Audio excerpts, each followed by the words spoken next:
Assalamualaikum warahmatullahi wabarakatuh.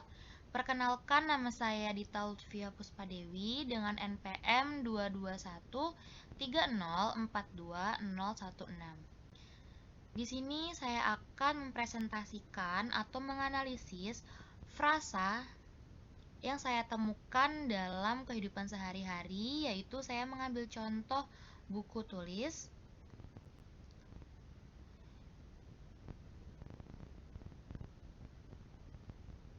Dan di sini terdapat contoh foto buku tulis. Baik, yang pertama kita akan membahas tentang asal-usul bentuk dasar dari buku tulis.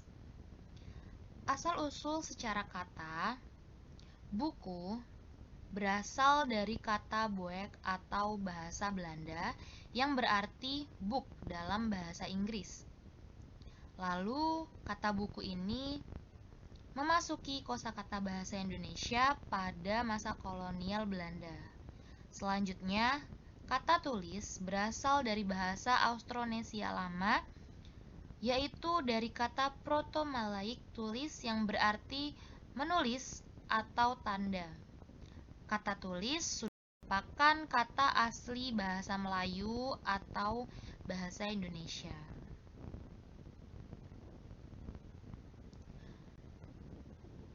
Selanjutnya adalah kajian linguistik tata bahasa. Yang pertama adalah morfologi. Dalam morfologi, kata atau frasa buku tulis merupakan frasa hasil dari proses komposisi atau pemaduan dua kata dasar. Yang pertama adalah buku atau nomina, yaitu bentuk dasar. Yang kedua adalah tulis atau verba, yaitu bentuk dasar yang bergeser fungsi menjadi penjelas. Yang kedua adalah fonologi.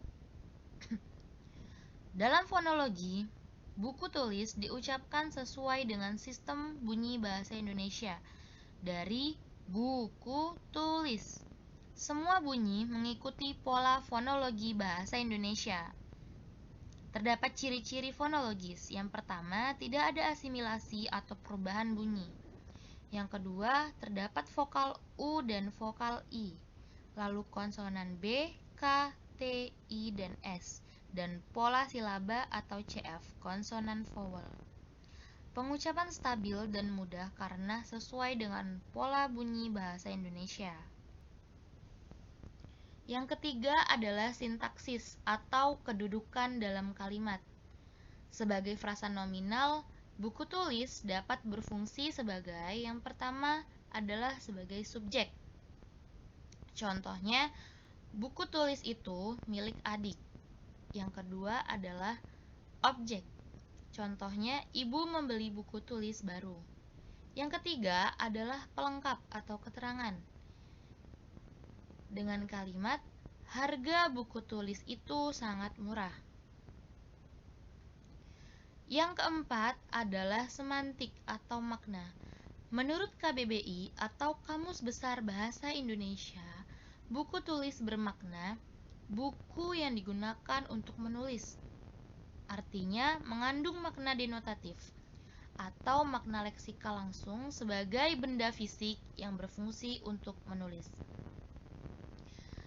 Makna buku tulis berkaitan langsung dengan fungsi penggunaannya di kehidupan sehari-hari.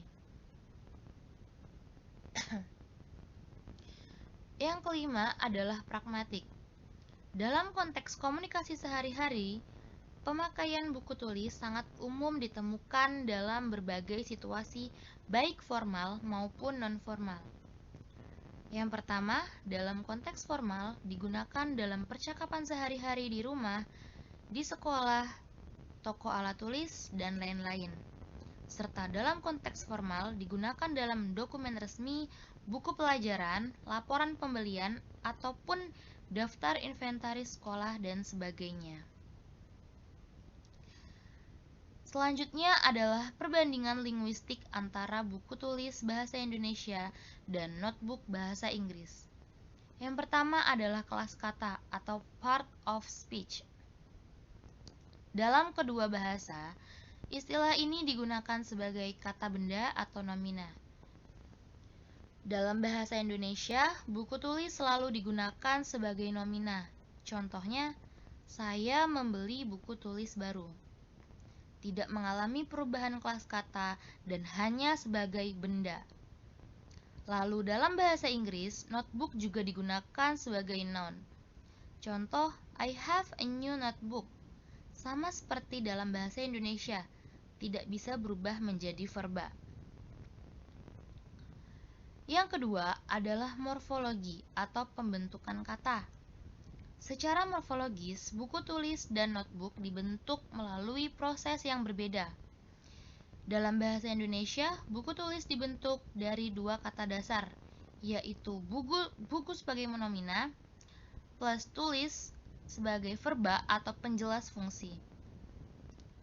Menghasilkan frasa nominal atributif, bukan satu kata tunggal, dan tidak mengalami penggabungan menjadi satu kata. Lalu, dalam bahasa Inggris, notebook merupakan hasil pemadatan atau compounding. Not catatan plus book atau buku bergabung menjadi satu kata notebook. Hasilnya adalah satu kata majemuk yang utuh. Dalam bentuk turunan, dalam bahasa Indonesia jarang diturunkan. Hanya ada modifikasi seperti buku tulis baru atau buku tulis bekas. Lalu dalam bahasa Inggris juga cenderung tidak mengalami infleksi. Contoh, notebooks untuk jamak. Yang ketiga adalah semantik atau makna. Secara makna, buku tulis dan notebook memiliki makna denotatif yang serupa, yaitu buku yang digunakan untuk menulis atau mencatat sesuatu. Keduanya merujuk pada benda fisik, berupa kumpulan lembaran kertas yang dijilid. Namun, terdapat sedikit perbedaan dalam nuansa penggunaan. Dalam bahasa Indonesia, buku tulis biasanya digunakan secara umum dalam konteks sekolah atau pendidikan. Misalnya, anak-anak membeli buku tulis untuk sekolah. Dalam bahasa Inggris, notebook dapat merujuk pada buku catatan biasa, buku catatan pribadi atau diary notebook, ataupun dalam perkembangan modern juga bisa merujuk ke perangkat elektronik seperti laptop notebook. Dapat disimpulkan bahwa kata buku tulis dan notebook memiliki makna dan fungsi yang setara, yaitu sebagai media untuk mencatat atau menulis. Namun, terdapat perbedaan dalam cara pembentukan, penggunaan, dan cakupan makna di masing-masing bahasa. Mungkin cukup sekian yang dapat saya sampaikan. Wassalamualaikum warahmatullahi wabarakatuh.